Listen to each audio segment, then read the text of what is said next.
একটি হচ্ছে 6 ভিত্তিক সংখ্যা থেকে একটা 9 ভিত্তিক সংখ্যায় রূপান্তর করতে বলছে, এটা একটা কাল্পনিক সংখ্যা, এটা তুমি হচ্ছে ক্যালকুলেটর দিয়ে করতে পারবে না, এটা তোমার হ্যান্ড ক্যালকুলেশন করতে হবে। দেখো কিভাবে করবা। এই যে 6 ভিত্তিক সংখ্যা আছে না, এটাকে তোমাকে আগে 10 ভিত্তিক সংখ্যায় নিতে হবে, সেই 10 ভিত্তিক সংখ্যাকে তুমি আবার 9 ভিত্তিক সংখ্যায় নিবা। তাহলে 532, এটাকে যদি তুমি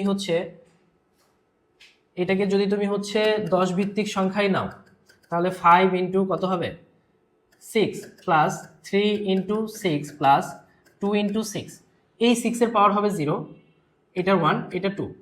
এখন যদি তুমি যোগ করে দাও তাহলে কি হইতেছে 6 স্কোয়ার, তার মানে কি তোমার হচ্ছে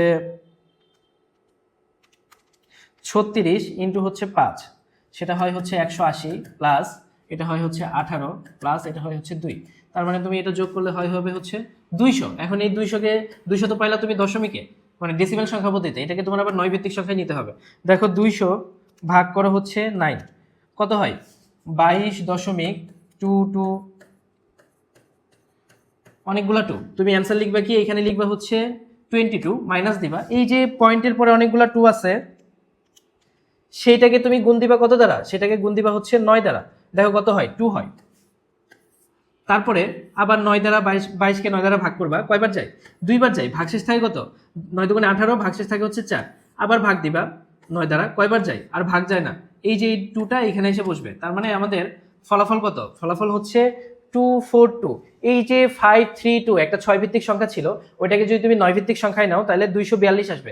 দেখো এই যে এখানে 242 অপশনে দেওয়া আছে। তাহলে আমরা বুঝছি এটা অনেক সময় আমাদের কি গতে বা খতেও আসে, যে একটা কাল্পনিক সংখ্যাকে আরেকটা কাল্পনিক সংখ্যায় রূপান্তর, এটা যদি আমরা করতে চাই ওই কাল্পনিক সংখ্যাটাকে, এটা কিন্তু ক্যালকুলেটরে করা যাবে না, ওই কাল্পনিক সংখ্যাটাকে তোমার আগে কি করতে হবে 10 ভিত্তিক সংখ্যায় নিতে হবে বেস মাল্টিপ্লিকেশনের মাধ্যমে, তারপরে ওই 10 ভিত্তিক সংখ্যা থেকে 9 ভিত্তিক সংখ্যায় নিতে হবে বেস ডিভিশনের মাধ্যমে। আশা করি সবাই এই কোশ্চেনটা বুঝতে পারছো।